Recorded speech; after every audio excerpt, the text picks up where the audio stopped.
मनोबुद्ध्यहङ्कारचित्तानि नाहं न च श्रोत्रजिह्वे न च घ्राणनेत्रे न च व्योमभूमिर्न तेजो न वायु चिदानन्दरूप शिवोऽहं शिवोऽहं न च प्राणसंज्ञो न वै पञ्चवायु न वा सप्तधातुर्न वा पञ्चकोश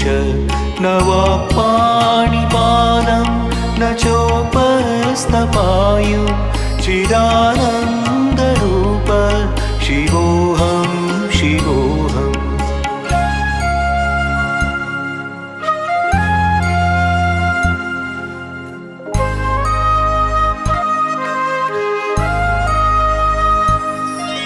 न मे द्वेषरागौ न मे लोभमोहौ मदो नैव मे नैव मात्सर्यभाव न धर्मो न चार्थो न कामो न मोक्ष चिदानन्दरूप शिवोऽहं शिवोऽहं न पुण्यं न पापं न सौख्यं न दुःखं न मन्त्रो न तीर्थं न वेदा न यज्ञा अहं भोजनं नैव भोज्यं न भोक्ता चिदानन्दरूप शिवोऽहं शिवोऽहम्